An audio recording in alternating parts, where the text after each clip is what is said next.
Hello, hello, hello, and welcome back to the Foreclosure Deals Coach podcast. I'm your host, Donnie Corum, and on this show, we're going to discuss the need for speed, the importance of velocity in doing deals. I am honored to have Kevin Kudrna joining us on the show today to discuss how he keeps his deal flow moving and keeps the ball moving as far as getting deals done on a consistent basis. As always, it's going to be an incredible show. Stay tuned.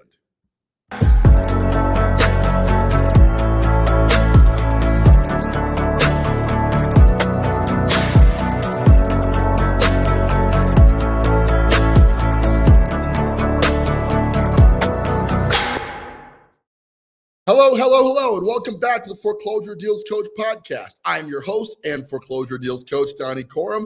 And why am I dressed up? Well, it's Halloween, and we should be celebrating the fact that we get to dress up. You know, one of the things I loved, one of my favorite movies when I was a kid was Top Gun. So every year I pretty much wear the same costume, have for the last couple of years, and it's this Top Gun outfit. I'm gonna take these glasses off so you guys can see me. I apologize. All right.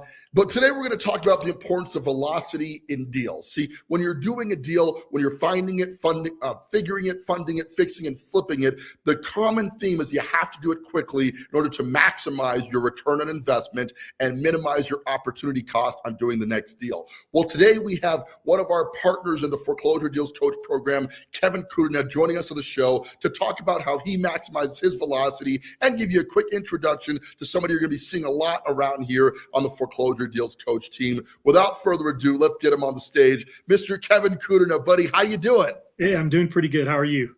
Doing well, sir. Thank you so much for being here. Let's hop right in by talking about how you and I met. It was back in the retail world. How many years ago was that you and I started partnering up on the retail side? What year was that? Do you remember? Gosh, 15, 16 plus years ago.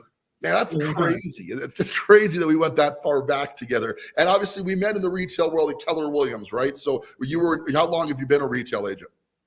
18 years at least. Starting to lose count.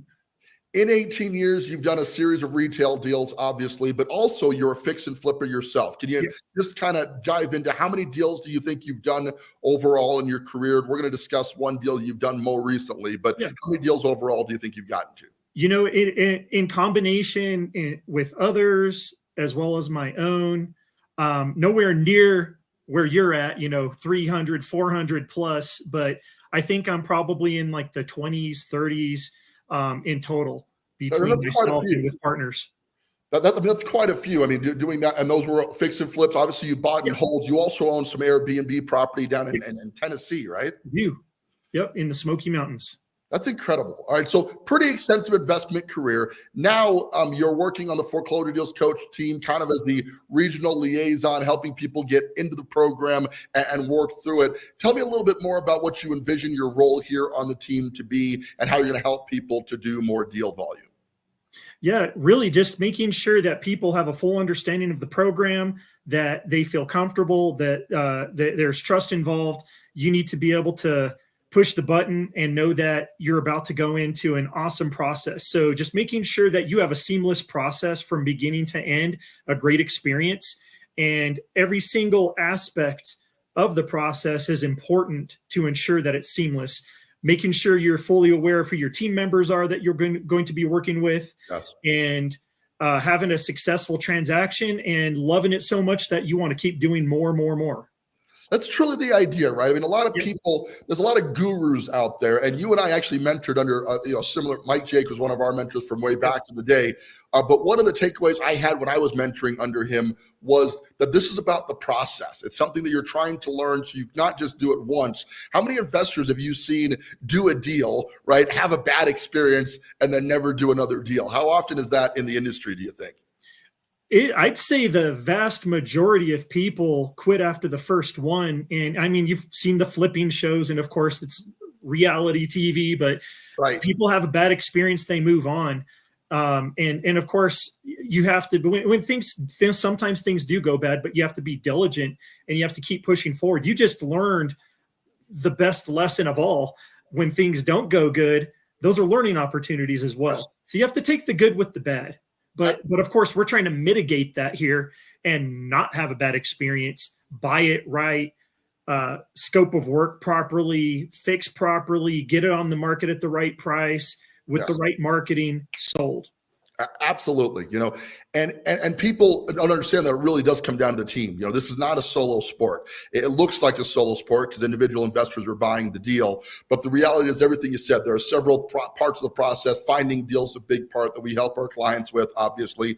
But that deal analysis, to your point, developing the scope of work, getting the right funding in place, hiring the right GC to get it done quickly and cost effectively, and then selling it with the right agent. There's so many people involved in a proper flip that a lot of people try to take this on their own. And I think that's where the bad experiences come from. Let's talk about your deal individually. And a lot of people are looking for a deal. They don't know exactly where to find a deal. You bought this property on Waldine. I'm going to bring it up here in just a little bit to show people the house itself. But talk to me about where you located the deal. How did you find your deal? Well, in this particular deal, I had set up some feelers out there, and this particular deal had come to me from my website, from Facebook. Okay. So yeah, it's just being able, and not a lot of people have things set up like that. But when you do, you have an opportunity to be able to have people come to you rather than you coming to them. I think that's so valid. And what we call that in the industry is deal flow, right? The ability to have a consistent stream of deals coming to you on a constant basis. But it takes time to set up deal flow. And it's actually much harder to set up deal flow when you're an individual investor, right? Where you're sporadically buying a deal. You buy one, you got to spend a couple months working on it. You got to wait for it to sell. They're going to set those systems back up to buy the next one and the one after that. So one of the things I think we help people to eliminate is that constant creation of deal flow. When they're ready for the next deal, that deal is already available to them so they can buy it immediately. So that's a huge benefit. So you found the deal through go ahead. Sorry. Whether you're an investor or real estate agent or whatever you do, getting the deal, getting the customer, the house, whatever it is, hands down the toughest thing to do in the entire process. And getting a good deal. You can go and buy a deal all day, but is it going to be a good deal? Yeah, and that's the figure stage, the analysis phase is determining not only if it's a deal, but if it's a good deal. And I think the issue with that we see is just because you were presented a deal doesn't mean it's actually a good deal. But investors who are so eager to do their first deal in particular find themselves buying into a bad deal just because they really want to do a deal. So talk to me about the analysis. I would definitely describe you as more on the conservative side, on the investment side. Would you agree with that? Yep. You have to know where you stand with that and whether you are just go wild or be a little bit more conservative. And I'm definitely more on the conservative side. For sure. So you've got this deal. What did you buy the deal at? $247,000. Okay. So you obviously one of your three numbers, the acquisition price. Yes. So did you have to negotiate that number down to get there, or did it come to you at that asking price? That's the offer that I made, and the offer that was agreed upon, and it wasn't just a simple transaction because it also involved having to get some occupants out of the property and evict them essentially, or try to figure out in this situation a cash for keys scenario where I gave them cash for them to leave peacefully. And yes. Yeah, so sometimes the price that you're getting comes down to the process of getting started, right? Whereas sometimes you're buying a house out of foreclosure, it's already vacant. That's kind of simple because you're negotiating with a bank. But in other cases, you're working with an owner-occupant or an investor who has a tenant in there where you got to work through that process. And that knocks a lot of investors out of the game right there because that can be a full-time job. Did you have a ton of challenge getting that individual out of the property? It was actually two individuals, and they were, I'd say, challenging people. However, being diplomatic and being able to go and really be mindful and empathetic with them, I think goes a long way. And so that's what I did. And it was about 3 weeks to have them leave. And, there was a lot of processing going back there. A lot of times they didn't have a lot of means to be able to leave. So I helped them out as much as I could.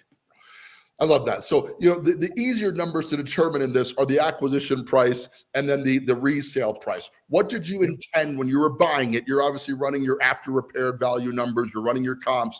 What did you intend to list it at when you were buying it? What was your end price in mind? So initially my end price was 400,000. Okay. And, sometimes things change. And it did.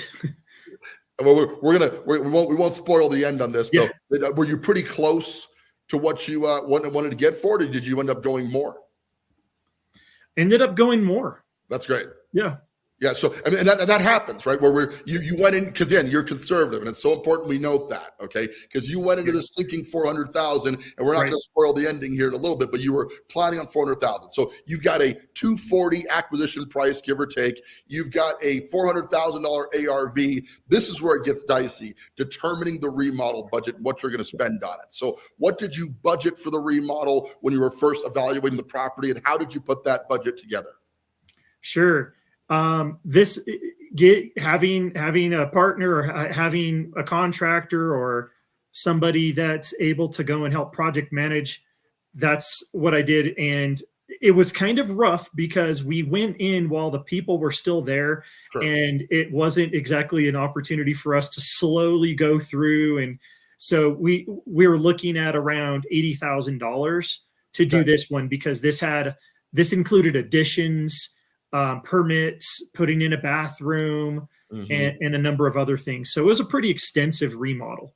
So you're building out your scope of work. It's adjusting on the fly. You got to deal with the tenants living in the property while you're putting this together. A lot of moving parts in this research phase, right? And that's where I think a lot of investors struggle the most. I think determining the acquisition price is relatively easy because you're kind of negotiating that. Determining your ARV is just based on the sales comps, and that's easier said than done. But with somebody with your experience and background in the retail market, that's a little bit easier for you than most people. But that remodel budget, that's a struggle for everybody, right? Yeah. So putting together the scope of work and determining that is one of the big things that we do for our clients to make sure that we're determining that scope of work and then building a budget that you stick around that. And then you got to deal with going over that budget. So you were planning on $80,000.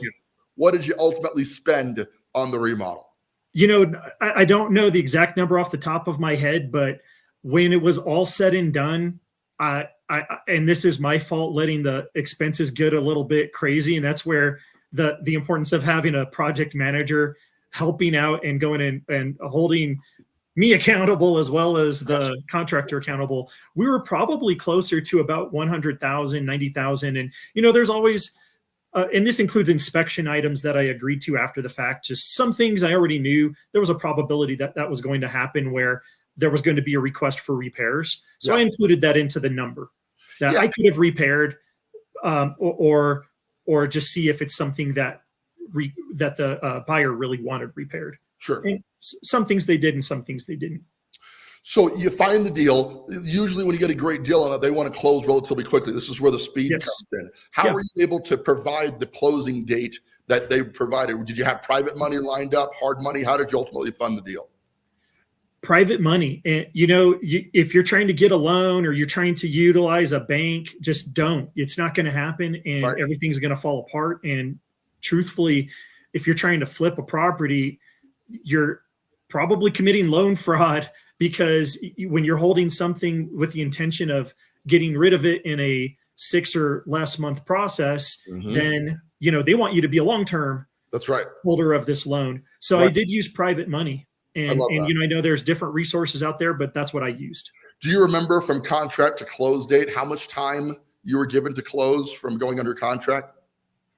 I want to say that we agreed to do a 6-month period just so that there was enough time to get everything done. And I know that it could be extended, but of course that's just more money out of my pocket. So. But we decided, hey, let's just do 6 months, and you don't have to pay for 6 months. Right. You just pay on a monthly basis, interest only. Yeah. So 6 months total term of the loan. But when you're talking to the seller and you're going under contract, how much time did they give you to close on it from contract date? Do you recall? This particular one, we had maybe about 3 weeks. And their motivation was, I'd say, middle. Sometimes you have people that want to close ASAP. How quick can we get title to do their part, us do our due diligence and make sure that we're buying the right property?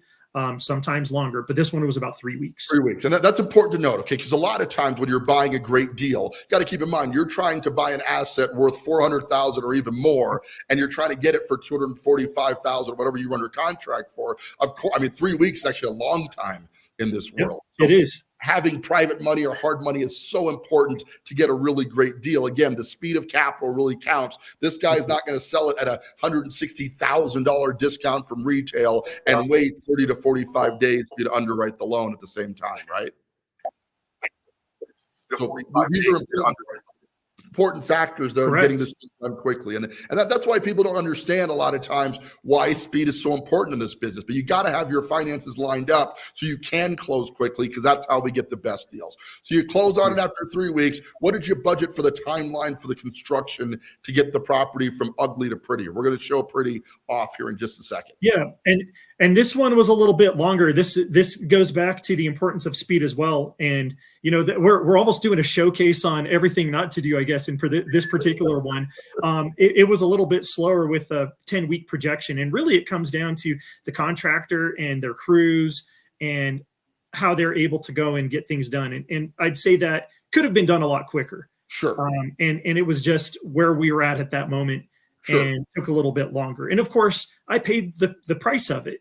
The cost of every single day that's on the market or off the market, right? One more day that I'm paying for.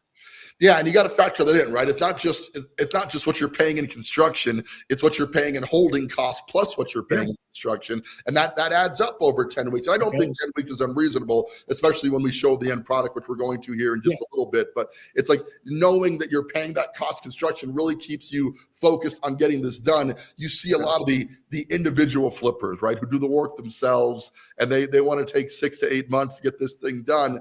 Well, that's feasible if you've got cash to deploy. And some of these guys, they do. They're spending their own money. They can sit on it for months if they need to. But for most people who are getting a hard money loan or a private money loan at, what were you at, 10 to 12% interest probably, right? Yeah, that's pretty typical. Right. So you're spending so much. If you're borrowing $240, your monthly interest is $2,500 a day with taxes and $2,500 a month, me, with taxes and insurance and everything. That's about literally what it was. Right. you're almost spot on. $80 a day to own this property on top of your construction cost, right? So that has to be factored in. You got to move quickly on that. So you do.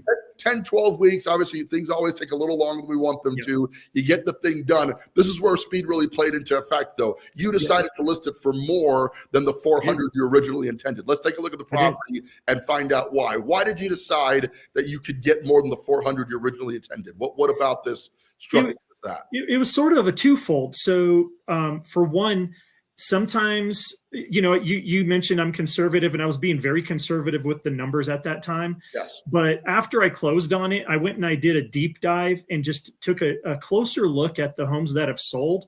Mm-hmm. And it gets tough sometimes because you can't always see like an apples to apples same kind of home. But I envisioned that my home was going to be beautiful, and frankly, everything that you're seeing here is what I envisioned it to be. And I said, that's a $420,000 home right there, not a $400,000 home. And I made adjustments based upon what this home offered versus the sales comparables that were out there. And I knew that there was always a little bit of risk, but I felt very confident that I could do that.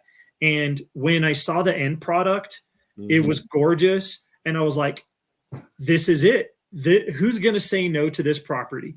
And, there's making it marketable and making it something that greatly appeals to people can be that difference maker when they have so many, especially right now, so much inventory on the market. You have to have people be able to look at this one versus all the other homes they're looking at and hands down know this is the property for them. Well, I think one of the things you said that was really poignant there is the quality of the remodel, right? I mean, obviously you paid a lot for it, but it looks so good. Congratulations, because it just came out beautifully. But how long was this thing on the market? It was on the market for about 3-4 days, and that was just I launched it on a Wednesday evening, and I was under contract on a Saturday evening. Do you think, and this is a dangerous thought for investors, so be careful with this one, but do you think you could have gotten more? Do you think you because it sold so fast, do you think maybe you still underpriced it a bit? I think it's a perspective to look at. So there's a possibility that I underpriced it. I priced it right based upon what I wanted it to do. I wanted to go under contract on the first weekend, and frankly, wanted to get multiple offers on the first weekend too. That didn't happen, which is fine. It's not like an expectation, but that was my hope. Yep. So I priced it because I didn't want it sitting on the market. Overpricing something and the risk of overpricing, yes. I personally don't like taking that risk. I like to price it exactly where it needs to be in those situations. There are other strategies. I could have probably listed it for more. And of course, you also have to factor in the appraisal. Will it appraise for that price? Very well could have appraised for another 10,000 more. But I like to play it, again, conservative. And I did. And then that's your investment strategy. And I think it's so important that investors develop their own investor strategy. Like as a coach, my job is to kind of give my strategy or how I would do it, but different strokes for different folks, right? Whatever feels good to you, you're developing your strategy. In your case, you didn't want to expose yourself to big amount of market risk. So it was worth it to take a little bit less than maybe the market could bear in order to not expose yourself to long-term market risk. For other people, we're looking generally, what I tell my clients, we're trying to price at the 30-day rolling average. What should sell the property in 30 days or less, right? But if it goes faster, that's actually a win. Remember, you're paying an interest while it's on the market too. So that 80 to $100 a day that you're putting out to the private money lender, that also factors into marketing time. So obviously played it well. It sells in a weekend. How long did it take to underwrite and close the loan? It was less than 30 days. Everything went very smooth. And of course, the real estate agent, who in this case was me, made sure every part that I did my part of it. And also as a seller, making sure that I did my part to make sure everything went smooth. And the buy side did as well. Meet the appraiser, make sure that I'm timely with responses. Your real estate agent makes a big difference in the transaction on both the buy and the sell side. And of course, we're talking here on the sell side primarily. So, and don't be greedy. That's one thing I did want to say. Like, you want to balance the speed of getting it under contract with your maximum profit potential. And there is a balance to that, but don't get greedy, because that's where you're going to lose. I've seen that happen so many times. And we've had people in our clients many times where they see the opportunity or the potential and they get those dollar signs in their eyes, and then it falls apart. That's right. Because they got a little bit too greedy. Absolutely. So figure out a way to make sure everybody wins, but make sure that you're winning the way that you want to win as well, as far as maximizing your profit potential or whatever it is that with your plan. And like you were saying, having like a 30-day rolling average price, you're going to probably make more money on that. But then you just have to look at all the circumstances, holding costs and what have you. Yeah, it doesn't balance out. It doesn't make sense to wait 30 days. Like, and it really kind of depends what your holding costs are on that deal.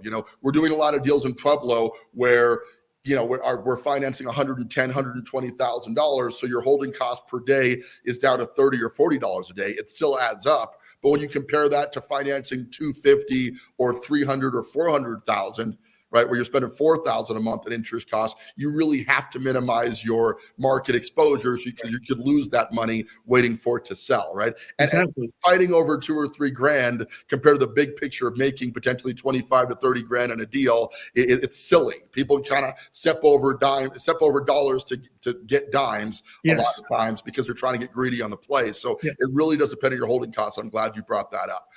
Overall, it seemed like it was a pretty fast deal. I mean, you bought it. It took you 3 weeks to close. Your money's not tied up then. You didn't own it. But then you're 10 weeks in construction, 10, 12 weeks. So about 3 months there. And then you're on the market for a couple of days. So that's almost negligible, right? And then you had 30 days in waiting for underwriting. So you own this thing for what, 4 months, 5 months total? For about 4 or 5 months. Yeah. And, part of it also had the time of having to have the occupants out of the property. So that added to the holding time, but I already factored that in. Sure. And that's why I got such a good price on it. I love that. Honestly, that is a lot of times because the landlords don't want to deal with that problem situation from their tenants. They're willing to give you a lower price. And we arrange that for our clients, don't we? Where it's like, we know if there's a tenant situation, we're going to work on that for the client that's buying it so they can continue to do their day job. But if we have to negotiate an eviction, which we have had to do in the past, or getting people out of the property, that's something we're doing as part of the deal acquisition phase so the investor doesn't have to worry about it. Obviously, this was your deal, so you have to do it for yourself. But that's one of the cool benefits to the coaching program that we offer, helping people to get those problem tenants out of there. Yeah. All in all, it sounds like you went pretty fast on this. I mean, you had the need for speed on the deal. Did you do well on it financially? Did you make the money you were hoping to make on the deal? Yeah, I was hoping to make more. I think, don't we always hope to make more on it?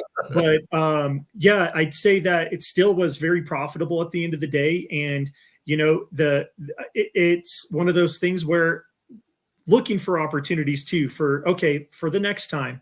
Boy, I should have been working with Donnie with foreclosure deals coaching, and a lot of these things wouldn't have happened. And honestly, if I would have gone and floated through your process, it would have been even smoother, faster, better price. Like, you have it nailed down to create an amazing process and really profitability that no one else can do.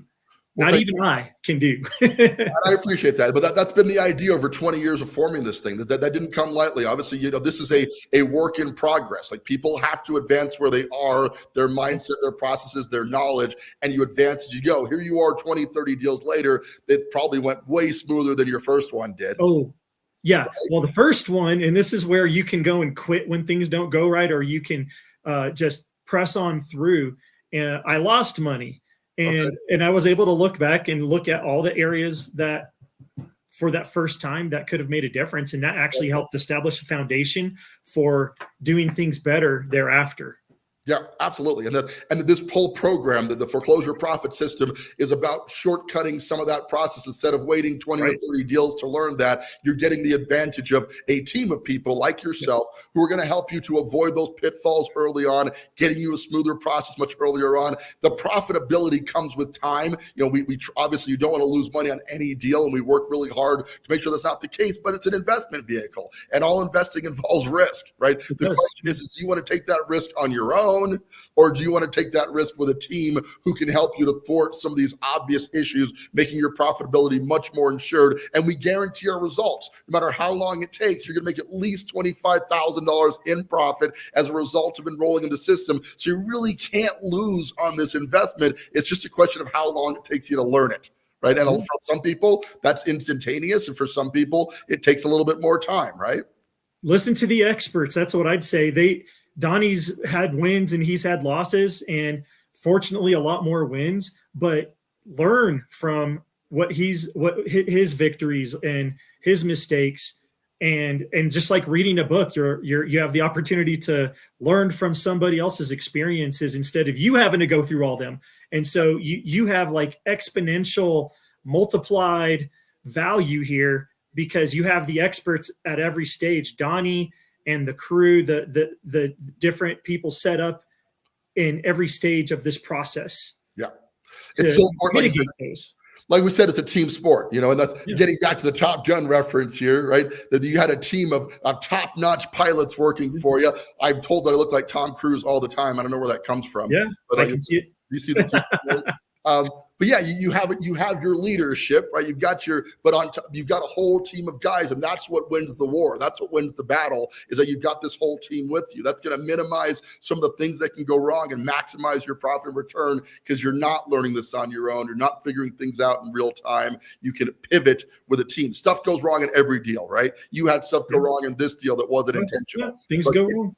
But you learn how to pivot through that the more deals that you do. And with this system, you don't have to learn much of it because we've already been through all this stuff 2 or 3 times, so we can help you to get through it much faster. So Kevin, that's kind of our show for today. Any parting thoughts really for anybody who's thinking about getting the foreclosure profit system, but maybe just not sure if it's the right fit for them? What would you say to somebody thinking about getting coaching to do flipping, but not sure how to get started? What do you think? Well, first, if you don't even take a step forward, you're 100% guaranteed that you're not going to make anything. You're not going to flip anything. So take one step, and really it's a simple step. Reach out to Donnie, reach out to me, and we'll walk you through the process. We'll make sure that you can understand what that entails, get you to a comfort level to where you want to move forward. Yes. Or not. If you decide maybe this isn't for me, that's fine, because it's all about being transparent and giving you the risks and the rewards and letting you make the ultimate decision. But if you don't go in sign up to even have the conversation, then that's 100% loss. You're not making anything. Right. You're not making any or losing anything if you reach out to us. So start there. Yeah, absolutely true. We do our coaching assessment. We spend about an hour with you going over the risks, the benefits, the rewards of doing this. Make sure it's the right fit for you and your current financial situation, your current family dynamic. This is not a fully passive investment. Like, you have to be involved with the remodel. Well, the team does a lot of the heavy lifting, but you still have to be semi-involved in it. The good news is you can do it remotely from anywhere, but the investment of time is kind of the same regardless of where you are, because you have to be involved with the team making things move forward. So thank you for saying that, Kevin, and thanks for being on the show and joining the team. Absolutely. We're super excited to have you. I think it's going to be awesome for people to have another point of contact in the local Colorado Springs market to talk about doing deals here and beyond as we expand into other markets. But your level of experience in the industry is going to make a big difference to how the client experience goes, and I'm excited to have you aboard with that. Thanks for being here, bud. Hey guys, you heard it here. The opportunity to do flips has never been stronger than it is right now. Here we are on election season eve. We got a couple of days before the election is over. There are a ton, and I mean a ton, of foreclosures pending in the market right now. We are evaluating at least 5 to 7 deals per week, okay? So there's no question that there are going to be deals available for you to get into, to get done quickly so you can make money and move on to the next one. As Kevin mentioned, the key is you have to take the first step. That first step is reaching out to me or Kevin now, finding out if this is the right fit for you. Let's do a coaching assessment together and determine if the foreclosure profit system is the right move for your investment journey. With that being said, I want to thank you for tuning in. Happy Halloween. Hope you have an incredible day with your family today out there trick-or-treating and whatnot. And this is Donnie Corum, your foreclosure deals coach, thanking you yet again for tuning in and reminding you now and always, don't buy a house, buy a deal.